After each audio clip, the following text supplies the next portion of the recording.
Hey guys, welcome back to the show. So I am here in Sedona with Brad Olsen. He's here for the Rise of the Guardians conference. We're getting ready to head there actually after we do this interview. But Brad he just released a book called Secrets of Antarctica, which is why we're doing this interview today. It's absolutely fascinating material. If you guys have been following me on my personal YouTube channel, I've been covering this book, Genesis for the Space Race, which really dovetails perfectly with the information in his book.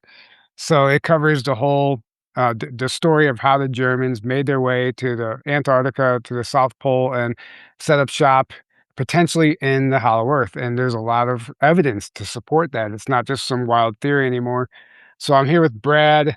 So excited to have you here. This is amazing. This is actually my absolute favorite, most fascinating subject right now.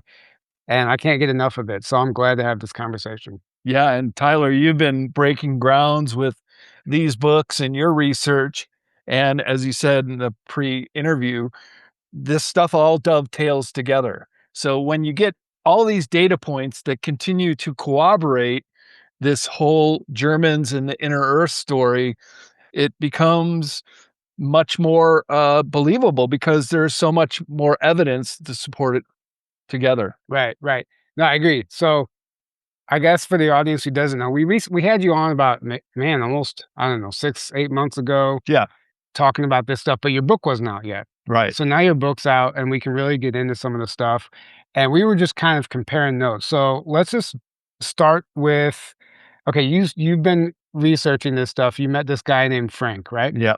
Interestingly enough, the author who wrote this book, he met a guy named Frank who was his researcher who helped him find the information, but a different Frank. Okay. They both passed away, but it's just an interesting synchronicity. So you met Frank and he shows you all this evidence, including even potential maps on how the Germans Right. were getting to Hollow Earth. So can you tell that story a little bit?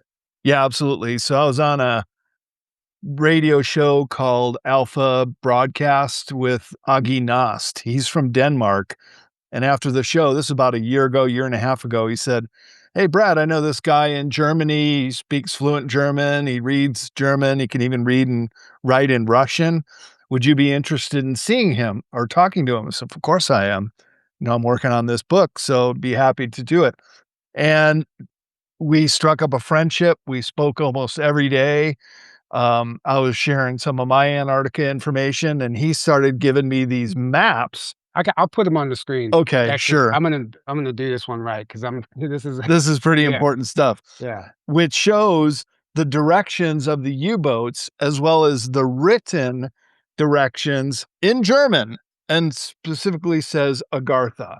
right, And even on these submarine maps, where they terminate is the lighthouse of Agartha. So they have very specific directions, the diving instructions, how deep you go. And we know how Germans are.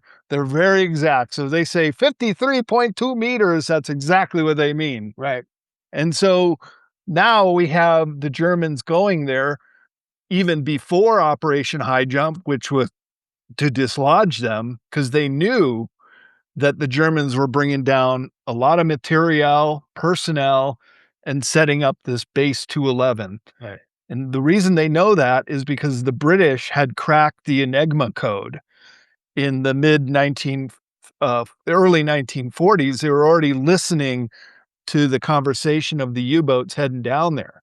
So they knew that there was game down there. And they also knew that the Germans had at least 2 flying discs, and that was in Byrd's specific orders to try to recover or capture 2 flying discs. right. So let's talk about this as far as we were just comparing notes, talking about New Berlin and New Germany. Mm. So this is where when they eventually set up shop down there. They didn't just get to do it freely. They had to get permission from the inner earth beings. And there was a treaty that was signed that's covered in this book, but you also found corroborating evidence of that as well. And to me, that's fascinating because, like, again, you could write it off from one source, but then you're finding it from two different people. It really helps paint this picture. Yeah, and that's really what's so fascinating is because then you have all these different data points that come in that say that the Germans had an idea of where they wanted to go. And so Schumacher was the pilot of a seaplane that came off of the New Schwabenland boat, as actually called the SS Schwabenland, and the area was called New Schwabenland, named after the boat. They landed at this place called the Schumacher Ponds, named after the pilot, but the crew went off with an area that they went to find a way into under the ice to this inner earth realm. And, inner earth is kind of this, it's a term that could mean a lot of things. Right. It could just mean under the ice, right? Right. It could also mean well deep into the core and mantle of the earth, but it could also be deep underground military bases. Right. Technically, they're all inner earth. Right. Well, that map you showed me, it was like a schematic of potentially the whole hollow earth with the central sun. Right. So that's what's corroborated in here. And the one thing that we don't hear about is a follow-up high jump mission. So after high jump, Well, there's deep freeze. yeah, well, but potentially what happened is that they went back with, so the US had their own flying saucer program that was secret, according to this. After high jump, they went back peacefully and they were granted permission and they actually investigated that artificial sun, and they were getting too close to it and they were ordered to leave because, well, whatever the story, however the story goes. But it seems that, so where did that map come from that you found of that central sun? Yeah, so that was in the Anna Society. So they had their headquarters also in Berlin. Keep in mind, at the end of World War II, the Soviets were the first to get to Berlin. So they were the first to get all the maps and all the documents, not only from the three fighting forces of the Kriegsmarine Navy, the Luftwaffe Air Force, but also the um, Wehrmacht, the army. But they also got the Anna Society material too.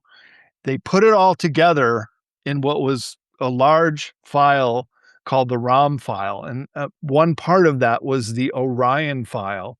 This went all the way up to Joseph Stalin himself, who then ordered the Soviet military to go follow these directions from the German U-boat maps and try to also penetrate this inner earth, where in the ROM files, it says that it was called off because the submarines started going into this choke point under the ice in Antarctica, and submersibles came out and confronted them. So they had to call off the mission.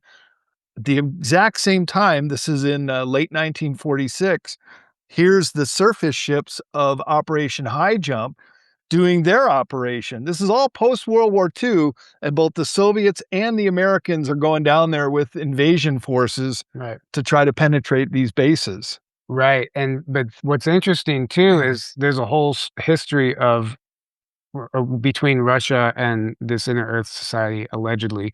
So when Russia tried to go, the Soviets, they were immediately turned away because they had already tried once before aggressively. So they weren't going to be allowed back in, if I got that right. Anyway, there's like a whole history. But what's interesting is that also corroborates like what your research that Yeah. just says the exact same thing.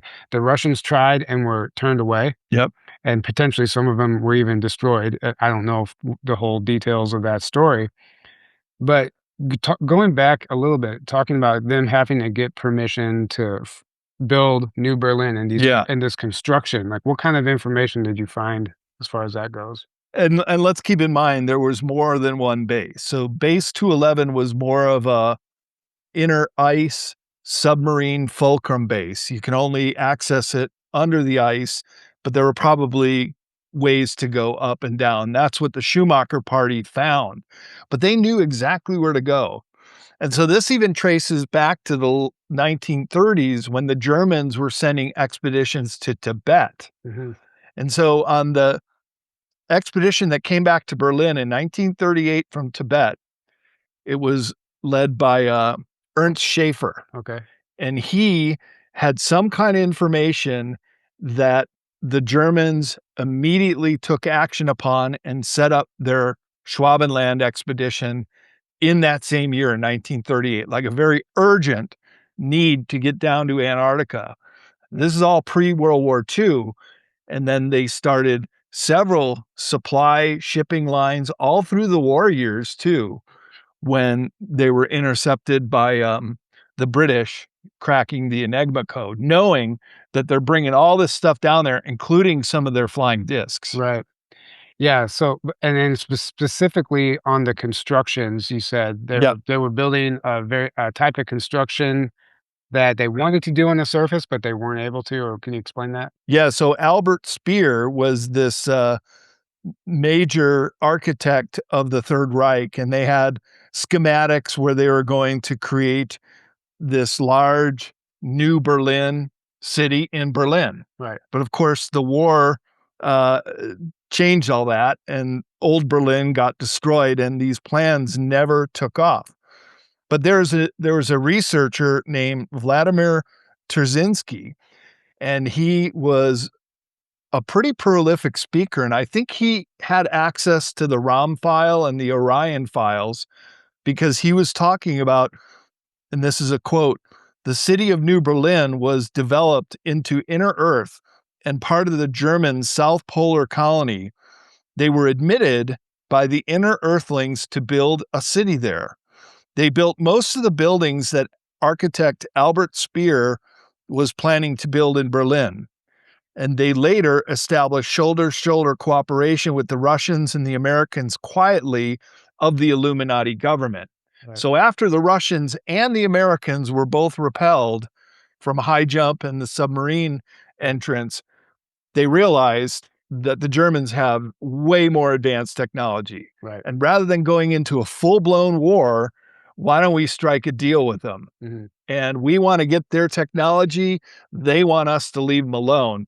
And that's essentially the basis of the Antarctica Treaty, which was fully ratified in 1959. Right, and what's fascinating is in this book, so John B. Leith was, I believe, potentially even targeted and taken out Yeah. because of leaking information like this. What's fascinating about this book is that the material was compiled in 1980.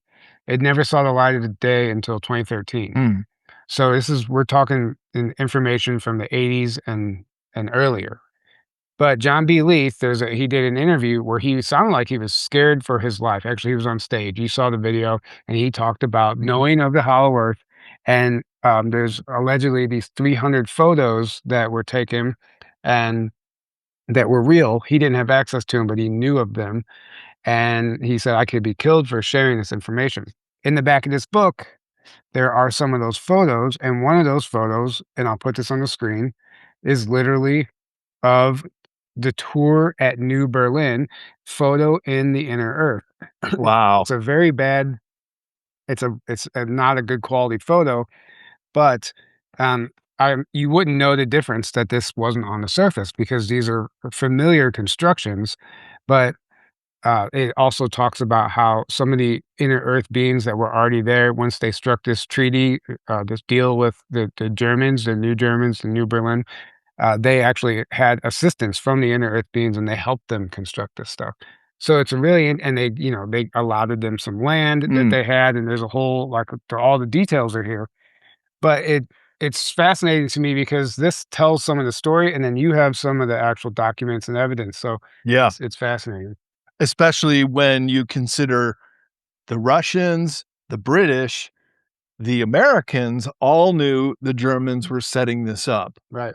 And it makes perfect sense that even the Americans would want to keep this top secret. Hmm. Not only because they had their ass handed to them in high jump, Right. which was called off 2 months into the 6-month expedition, Right. which Byrd said before he went down there, his mission was military in nature. Yeah. And they go down there with an attack force. Yes. And it broke off into 3 groups, and 2 of the groups, the East and West group, were keep going back and forth around New Schwabenland. Hmm. So they were trying to zero in on where they were. And I have a bombing map, which I didn't put in the book because it was just very low resolution, but it showed where the Allies thought that base 211 was. Interesting. And they were going there, and it's really all around the Schumacher Ponds and the uh, m- German Moloth Hoffman mountain range. Okay.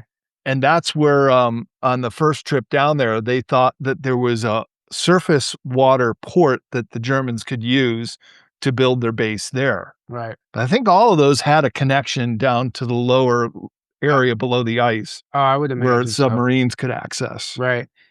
And of this alleged hole, that you talk about in the map that, there's actually the flight path shows Bird actually Yeah. going around it. This tells, that same story, and it talks about Oh, really? how in an earlier expedition, Bird actually went and the reason he couldn't investigate further was because of didn't have enough gas Right. or fuel. Right. So he had to come back, but he knew of it. So actually there was one more, pre-high jump mission where they went back and verified the hole and partially flew into it. It's a lesser known story, and that's when they actually were encountered by 5 discs with swastikas Wow. Coming be up be out of the hole? before high jump. So they turned back, and then they go back and report this to Truman, and Truman sent them to begin with because of Operation Tabarin, where the British went and did a reconnaissance and discovered that Germany had Yep. set up shop. So that intel got back to Truman. Truman sends Byrd to do a recon. They encountered by flying saucers. They come back, and then that's how high jump got set up. But that was the 3 hours of missing time, Yeah, which was actually one of the first flights of high jump. So they did come down there, and Byrd was stationed out of Little America, yeah, which he set up. Still, it's like a museum now. It's just defunct buildings.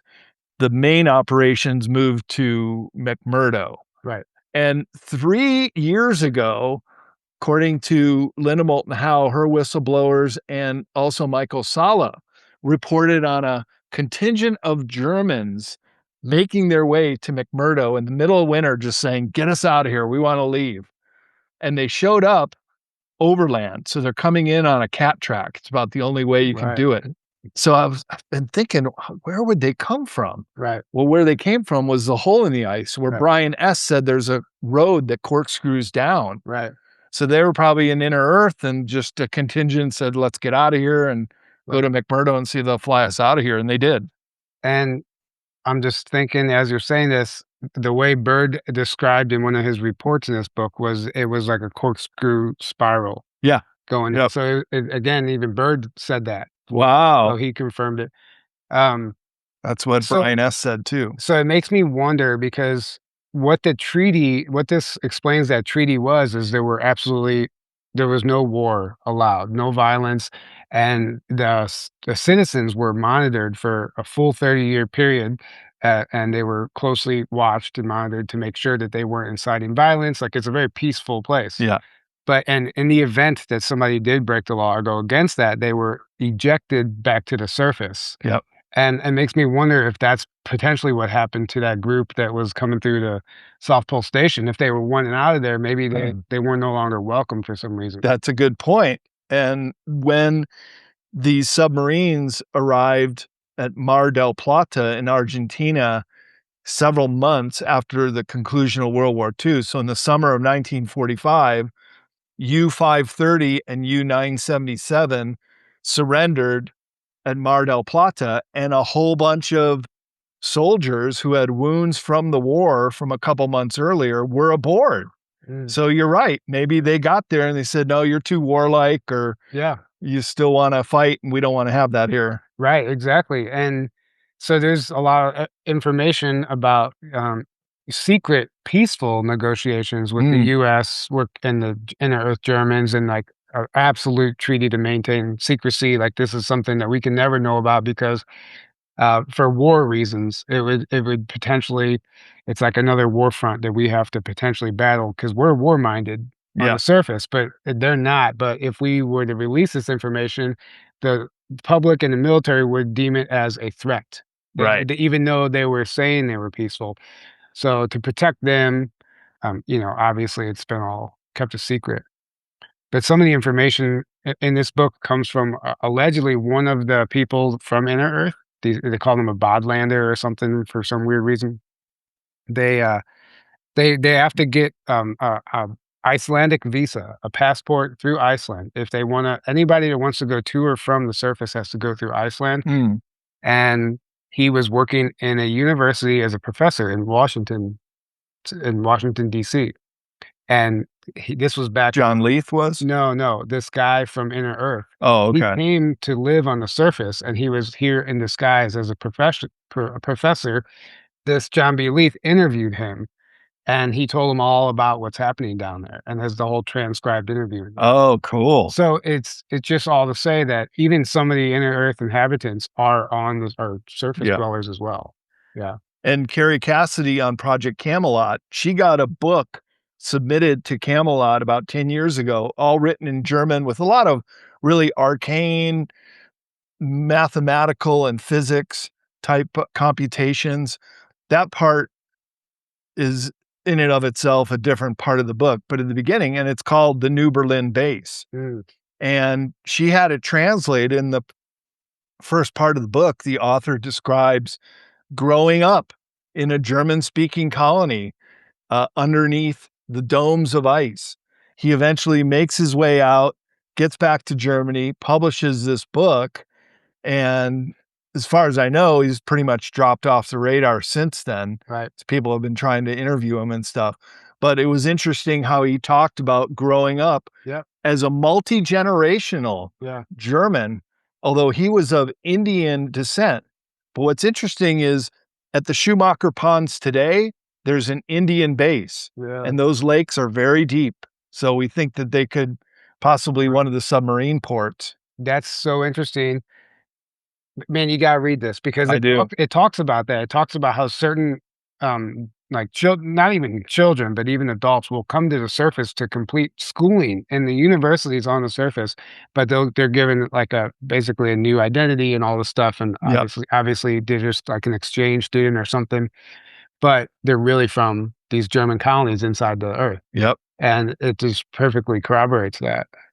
Most recently, Stuart Swerdlow, who's one of the Yeah. last surviving boys of the Montauk Project, he's been getting on interviews with Nino Rodriguez and Dr. Sala. And he says he has a friend who's an Antarctic German. They don't like the term Nazi anymore either. Right. Yeah, And I could guess not. he gets that. But he said that the Inner Earth or Antarctic Germans who are multi-generational now, it's like the grandchildren of the original Germans that colonized this area, that they want to come out. They want to tell the world, hey, we're here. And his quote is Stuart Swerdlow's friend told him, we want to come out, but we, quote, don't know how the world will react to saying that the Fourth Reich has been in existence for the last 70 years. Right, and obviously, potentially, that would be seen as a threat, a major threat, but Major threat. we have a whole, the Nazis are still, alive, and there's a Fourth Reich, and so it's very fascinating. There's a letter that we've talked about before, Yeah. from a U-boat captain that was sent back and said, "The Earth is hollow." Carl Unger. Carl Unger. Can you tell that story a little bit? And maybe we can pull that up in your book too. Yeah, sure. It has been corroborated, as you said. Groups have looked at the letter, analyzed the handwriting. The family says, yes, this is definitely Carl Unger's handwriting. And he and they checked out the paper that it was written on, and they also analyzed the ink. Everything checks out that Right. this was an authentic letter. In fact, I originally saw this on your fact board at Journey to Truth, Right, along with some of the chapters from Admiral Byrd. right. And so, yeah, I dug deeper into the letter and found copies of it, which I have reprinted here, because he was going into Inner Earth in 1947. So this is considerably later Right. after the war, and they're still going in there.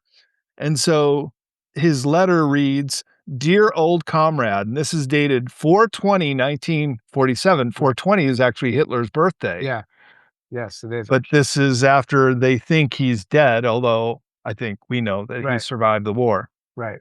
So Hans, he writes his old comrade. He says, "This news will be a surprise for you. The U-209 submarine made it. The Earth is hollow. Dr. HAUSHOFER and HESS were right. The whole crew is well, but they cannot come back. We are not prisoners. I'm sure this news will reach you. This is your last connection with Submarine 209. We will meet again, comrade. I am worried for everyone who has to spend life on the surface of the earth since the Fuhrer is gone. God bless our Germany always, with hearty greetings, your friend Hans. And so, yeah, I mean, this Carl Unger letter, Hans was who he was writing this to. Right. But Carl Unger was saying it's a one-way trip. We're not prisoners. But this also corresponds with some other information I got from Frank, my research assistant. He had this blue book from one of the officers that was the one of the men in charge. Right. And he quoted the Fuhrer in a very top secret speech, but it was written in handwriting, and that has also been analyzed and confirmed. It's called the Conspect. It's the Fuhrer order of 10/1/1940. So October 10th, 1940. This is before America even enters the war. And the Fuhrer is saying to his main commanders in charge of the Antarctic operations, the conscript reads, quote, "The joint and organized research of our scientists, sailors, and submariners of the Kriegsmarine, who achieved the impossible, and the successful work of the SS detachments in the field of studying the heritage of our ancestors." That's actually what Ahnenerbe means. Okay. The study of the heritage of our ancestors of the Great Reich have allowed us to discover new and immeasurable territories for the German Reich in Antarctica, which are located under the ice of the South Pole. Right. He says South Pole, not New Schwabenland, not Eastern Antarctica, Western Antarctica, specifically the South Pole. I think that's very interesting because they knew about the hole in the ice too. Right. Yeah. So he just goes on to say, and this is how it ties in with Carl Unger, that the measures for resettlement of the best candidates from the ranks of the military and SS members must be carried out in strict secrecy, because these new territories of the German Reich and New Schwabenland, the commission that works on the selection of candidates must take into account that the volunteers will say goodbye to the fatherland forever and will be sent to New Schwabenland for a permanent stay. Yeah. Those were the ancestors of these multi-generational Germans. And what I got out of David Childress's book, and he even talks about when he does his talks on this, is that Got those right here. women from Croatia, which were part of the Third Reich, volunteered to go to Antarctica. They wanted to go, but they also got thousands of young, beautiful Ukrainian women to go down there to be the wives of the officers and scientists that also volunteered to go down there. Yeah, and that's a whole other aspect to the story is as far as, there was an effort to preserve the Aryan race, and they were looking for pure-blooded Aryans to just basically a breeding program, Right. you know? Oh, yeah. And it was, potentially the Ukrainian women or whoever that were chosen, were selected, had a pure blood that they were looking for. Right. So that's fascinating. I didn't even know about that letter from Hitler or that speech from Hitler in 40, Yeah. which is so interesting. Man, there's so many connections. This So many connections. this Yeah. book claims that I guess Hitler went to Argentina temporarily, but then it claims he ended up in New Germany, which was under the ice in the South Pole, where he eventually died in 1977. And it talks about him having a son that nobody knew about, and his son like took over and was like ruling New Germany. Whether or not that's true, it's not verified, but it's fascinating nonetheless. And I just share all this stuff, take it with a grain of salt because, we're just doing our best putting these pieces together. And Yeah. I don't believe like I accidentally found this book. I'm always looking for new information, and there seems to be a lot of truth. And wasn't there maps, like actual maps of the inner Earth continents as well? Oh, yeah. Because there's a photo in the back of this book with the Frank Hudson researcher. This is him sitting in front of one of the original maps. Okay. These are the inner Earth continents with the Agartha and New Germany and New Berlin. So I don't know if this image would even corroborate with the images, the map that you found, but nevertheless, it seems that it was very well intricately mapped out. And it wasn't necessarily, it was a discovery for us, but there had already been civilizations there for generations. Yeah, and that's what's so fascinating about these U-boat maps, and there's several different versions of them, and, Frank charted it out on Google Earth where the Germans were going under the ice with their U-boats, and it turns out to be within 100 miles of the South Pole. Right. So you have not only a U-boat passage to go there through the water under the ice, and sometimes even under the land masses, but there were either lava tubes or big cave Right. entrances they could navigate the U-boats there.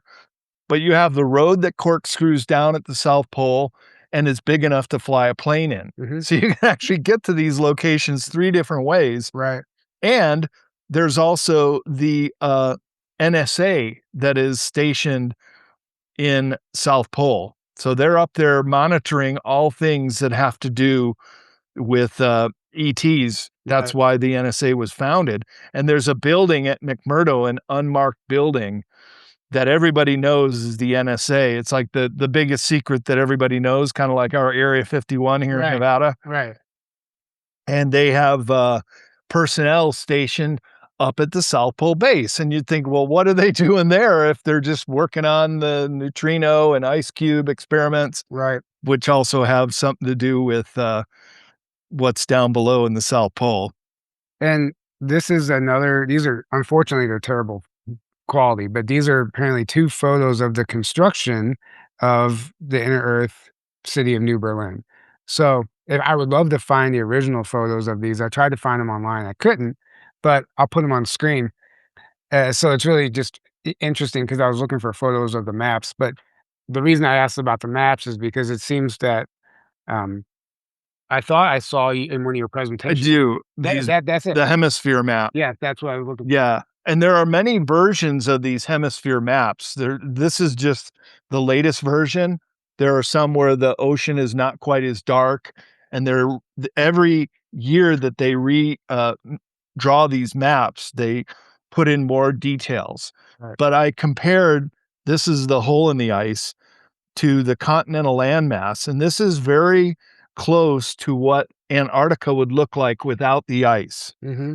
And I'll show an image of that, that if, you superimpose that map with this outline, and there's that hole in the ice, it pretty much matches up. Oh, interesting. So if you look at just the continental land, if you take the ice away, then you have these different hemispheres. And where they put, New Schwabenland was a location where, it's very rocky. It's one of the few coastlines that goes all the way around, but nearby there are ways to get in, and even according to the maps, they do go under the continental landmass at certain Interesting. points too.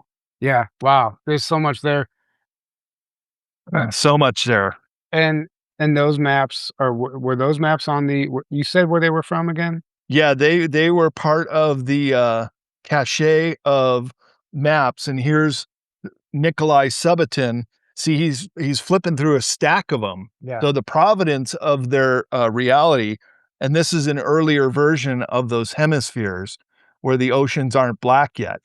But then so this guy got these, maps at the end of the Cold War. So in the early 1990s, you could show up in Moscow with a suitcase full of hard currency and find the right people that either worked at the KGB or could have access.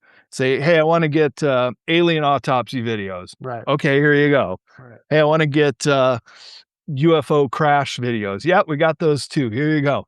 But also a huge amount of Antarctica research as far as how Terzinsky and this documentary that was made about, the Russians and the Americans going down there, uh, during the war and after the war it was all based on these files, including the Orion file and the ROM files Right. that came out of Germany went to the secret services like the KGB to analyze. But then at the Cold War, they're just like, they're just sitting in a shelf somewhere. We'll sell them to the highest bidder. Right. So this Russian journalist named Nikolai Subotin, he got a whole bunch of these documents, and he's only just recently been releasing them Right. on YouTube. Yeah. And there's a fascinating history too. This book tells a story in the 1500s how an early group of Germans, way back in the 1500s, 16th century, were they were down in the Amazon for some reason, Oh yeah. and they were basically chased into this cavern system by these locals who were, deemed them as a threat. And they were forced into this cavern system where they eventually kept finding passageways that went deeper and deeper and deeper. And it was like 75 years. It was like Oh, generations of people.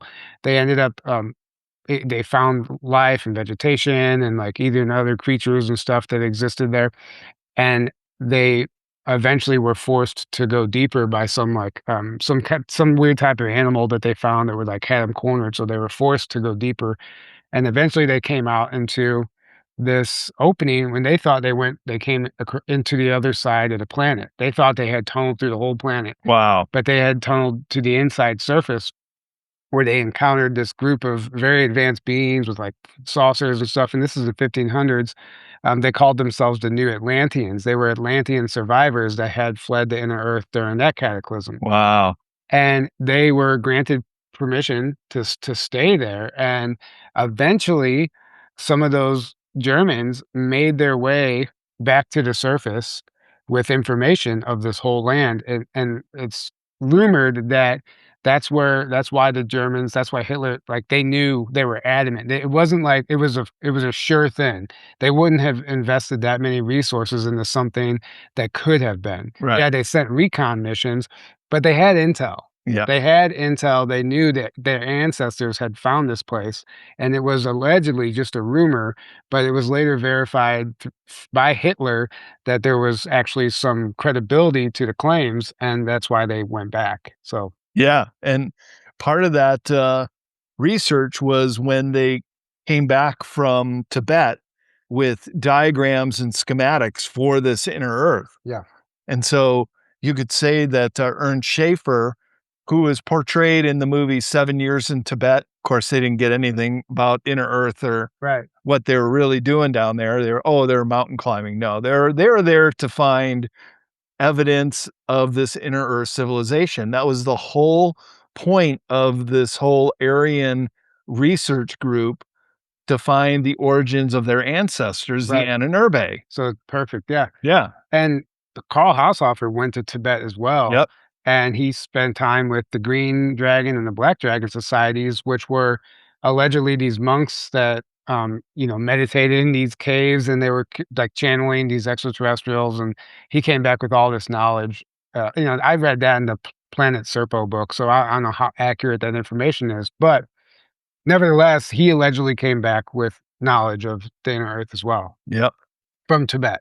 And the Germans were supplying the Tibetans, including the Dalai Lama, with radios. They were in constant communication. At the very end of the war, when the Russians were coming into Berlin, they went to a safe house for Tibetans. They didn't know it at the time, but they found a dozen Tibetans who had ritually committed suicide. They didn't know what that was all about. They're all laying in a circle. They're all dead with a knife in their chest. And it was because the Russians had a soldier from Siberia. He says, I know those people. They're Tibetans.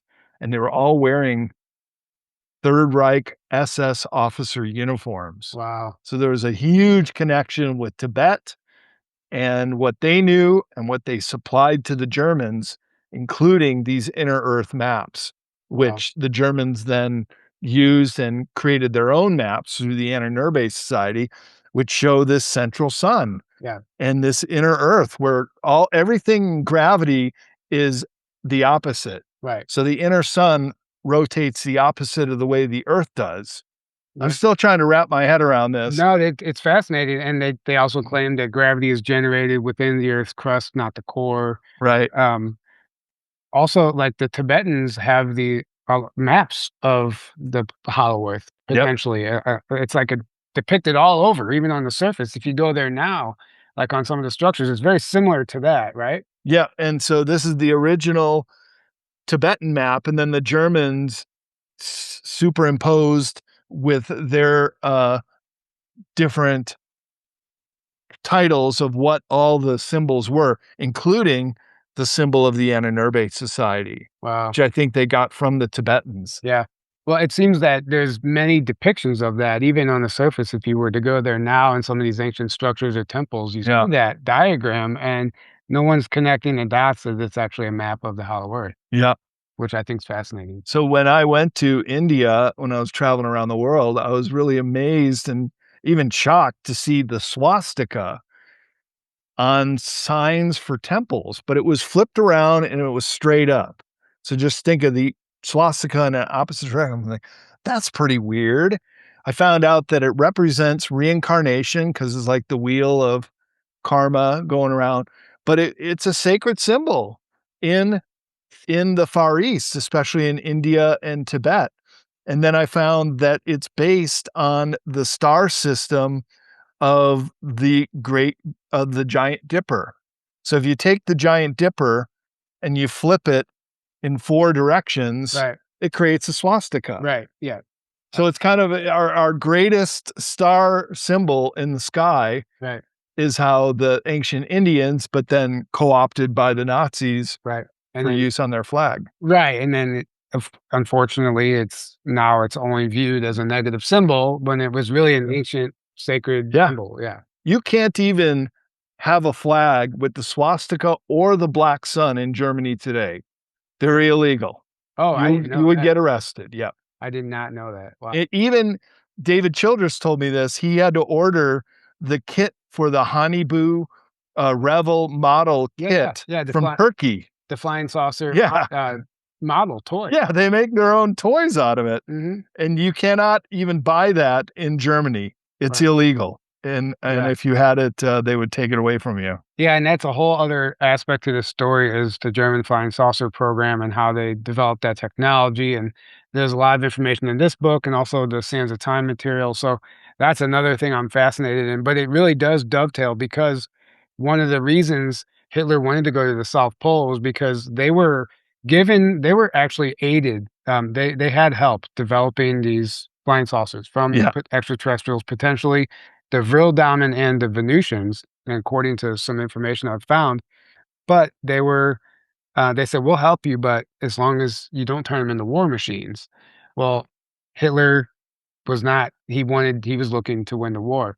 to So dominate, yeah, he took a bunch of scientists, thousands of scientists and engineers and manpower to the South Pole yep, so they can develop finish the continuation of their flying saucer program and figure out how they can weaponize these things and, attach guns to them. But right, they were trying to do it to even hide from the ETs, and they had another base in Germany still where they were developing a peaceful one, right? The one that was just gonna be used for travel and exploration. So, another reason he wanted to go there was to continue this flying saucer program. yep, and they did actually find a way to mount a gun Yeah, on the Honeyboo craft. right, they did eventually, absolutely. Had they had that 6 months or a year earlier, could have very easily turned the tide of World War II. Right, right. But apparently they went against the deal. They broke the deal. They said, "We'll help you, but you can't use these as war machines." Right, And he said, "Well, okay, great, we'll do it. Thanks." And then he sends sets up shop in Antarctica yeah, and continues the program against their wishes and ends up turning them into putting guns on them. So, yeah, but they still can't publicly disclose them. So what's the purpose? yeah, yeah, yeah. Yeah. It's a incredible history, the saying that history is written by the winners. Right. That's why they don't tell you that the last battle in World War II were all the, U-boats that were fleeing Germany, and in my new talk that I'll be giving at, Rise of the Guardians tomorrow, and I'm flying to Germany in a week, and I'll be giving this in front of a German audience, so Oh man, see how well that's received, I would love to be there for that. that the Germans actually still held Hamburg as well as Norway at the very end of the war. So they had all the ability to just ship that right on out to Antarctica. And I think that's exactly what they did. So according to Henry Stevens in the book called Dark Sun, that's one you should definitely read. They were heading out right at the tail end of the war. They just used a doppelganger for Hitler. And then the last battle of World War II was very one-sided, just the U-boats blasting their way through the North Sea on their way down to New Schwabenland. And in the book, Frank came up with several of these passports, which show New Schwabenland, Base 211, and for the officers were the Fuhrer's convoy. That was the final group of U-boats that went down there. In fact, when those 2 U-boats showed up in Argentina months later, they finally got it out of them that they were part of this Fuhrer's convoy.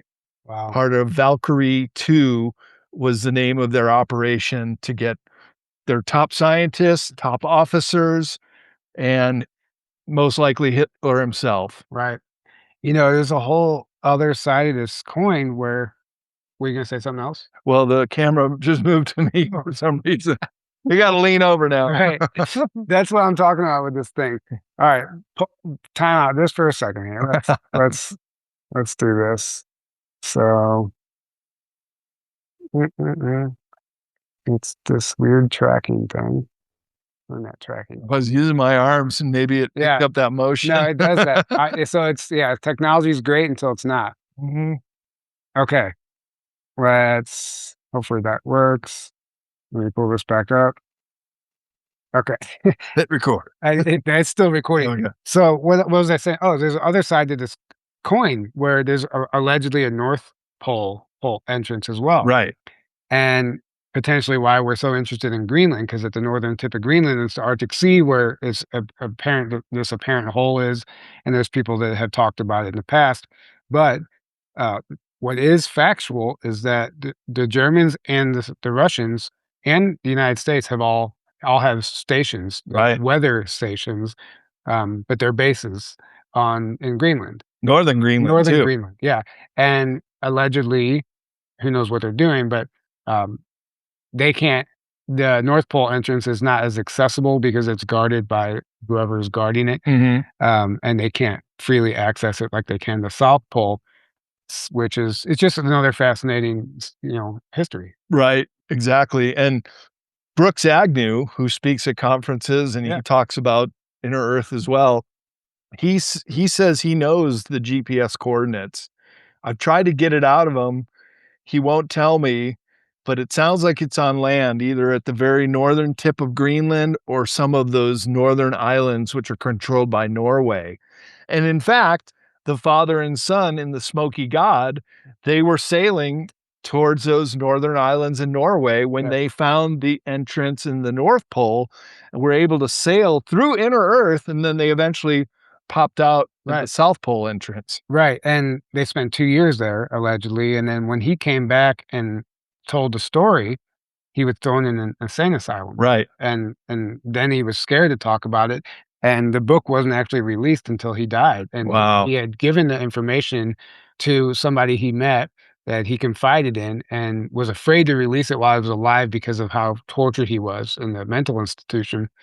So he's like, when I pass, can you please release this book? That's why it's authored by somebody else and not the son himself. The son himself. Yeah. So it's just incredible information. And there's too many data points. And then where's that other book that I was showing you? It's right there. Yeah. So this is another one called The Under People. This one's out of print.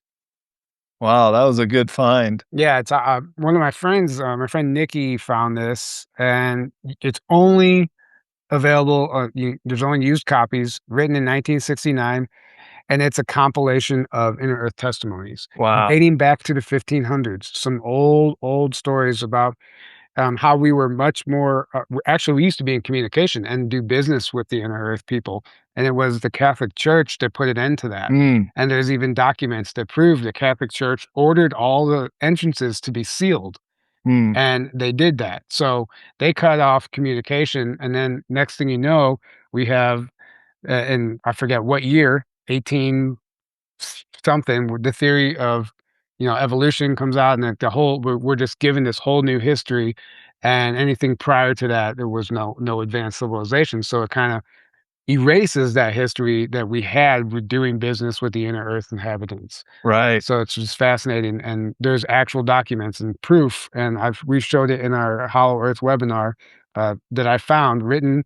They're Austrian from Austria, that literally say that the Catholic Church ordered the sealing of any entrance to the Hollow Mm. Earth. Yeah, And there's other cooperation with that as far as how it is associated with the giants. yeah, And that. one area on Earth where giants are said to be on the surface, but it seems like they also have a connection to inner Earth, is in Sardinia. And one time at a conference, there was an Italian guy from Sardinia. He was just released a book in Italian and he spoke in Italian. We had to have an interpreter. But he said as a kid, they were finding these megalithic tombs for giants, as well as there it goes again, as Just well keep as going. yeah. Hey, That kind of worked. There we go. we'll keep moving over here.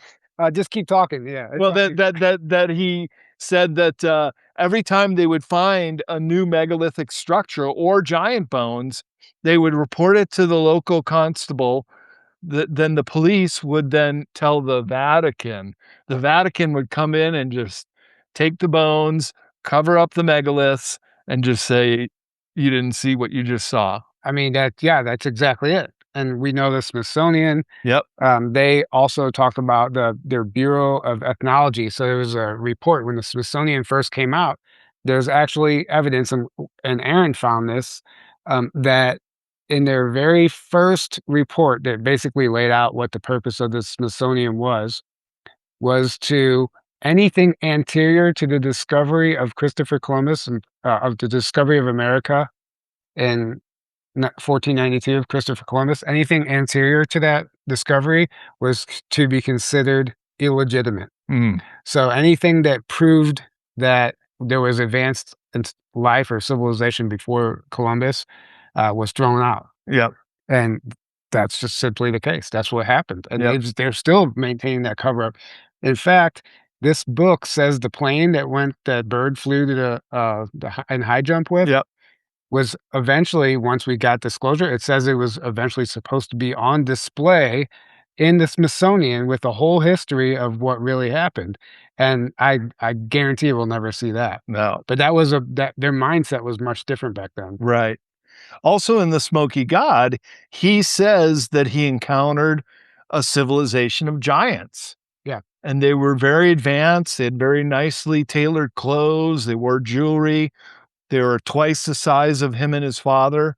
And then when he made his way back to the surface and they were sailing back to Norway, he encountered the Patagonian giants. yeah, And he made the connection that the Patagonian giants, who were encountered by the very first mariners, including Magellan himself on the first voyage around the world, their historian said that the shoulders of the Spaniards and Italians on Magellan's ship only came up to the waist of the giant. And in fact, in many of the maps of the early mariners, they show these Patagonian giants and they're right, massive. They're twice the size of right. the Europeans at the time. And so he was making the connection in Smoky God that some of these giants from inner Earth just made their way out through the entrance. Right. And what's the closest continental landmass? It's southern tip of South America. Yeah, I mean, yeah, because when they and actually, in fact, before they even knew where they were encountered by those giants. Yeah. Yep. So actually, the third book down right there, grab the third book down. It's the best compilation There we go. of Yep. evidence of giants in, well, this is Dewhurst. Yep. just America, but it's evidence, and it's any of the old newspaper articles that you can't find online, they're in this book, and it goes through all the states and all the mound sites and all that stuff, including Cahokia Mounds. And all the original written as it was in the newspaper articles in the 19th century. Yeah, and you can't hardly find those on the Nope. internet now, but that somebody did an amazing job putting this book together. What's his name, Richard? Richard Dewhurst. Yeah, Yeah, it is an amazing book. I have this one. yeah. So, I mean, that's just in the America. That's Yeah, not even around the world, which we know it was everywhere. giants were found around the Yeah, world. Yeah. everywhere. So, man, this is we could go on, but I guess we'll start wrapping this up. Brad's book is The Secrets of Antarctica. I actually have a little, blurb I wrote about it. It's in the back of Yeah, he the did. book. It's in the back of the book. Thank you for that opportunity, and, I know there's a lot in here we didn't get into. We're being sprayed like cockroaches, chemtrails. I just opened up to that page. Um, but it's true. Yeah, no, so I love how you've compiled all this. I know it took a lot of time and work, especially all these images and maps and connecting all these dots. So if anyone's interested, grab his book, Secrets of Antarctica. And if you're in the Sedona area, well, actually, this won't be released until After I talk. after after the talk. So never mind. But anyway, yeah, this has been great. Thanks for coming over and doing this. Oh, yeah. Appreciate it. Oh, it's great talking to I'm you, sure we'll Tyler. be working together in the future because I would love to put a film together or something Oh, we got that to. tells the story properly. Yeah. There's And so much to this. yeah, yeah, we'll stay connected as far as that goes. But any final words before we wrap up? Oh, just I'm so glad that you're into this similar line of research. You've done some great videos based on this, and I contacted you offline. I'm like, where did you get Yeah, this new information? yeah, And it comes from this, so I definitely got to read this book. yeah. And it's so great that we're working together towards a common goal, and that's just figuring out our lost history, Right, as well as what really happened at the end of World War II with Operation High Jump and mhm, everything else in Antarctica. right, It's something that has just been kept away from the human race, but right, I often say that real meaningful disclosure could very easily come out of Antarctica. And on the back, I say all roads lead to Antarctica. Of course, no roads lead to Antarctica, right, but everything related to disclosure seems to have an element out of Antarctica. right. And including things that we haven't even scratched the surface on today. Yeah, Yeah, I mean, there's so much so much more. potentially ancient pyramids down there and, ET bases and a number of other things that we've heard theories of. And we know like certain politicians have been flown down Yep, there and Buzz Aldrin have been shown things and come back terrified. So yep. what's really happening down there? Who knows? It's probably all the above, and it's probably why it's the world's best kept secret. So anyway, thank you so much for joining me, and guys, thank you for tuning into this. We hope you enjoyed it. Until next time, have a great day or evening wherever you're at.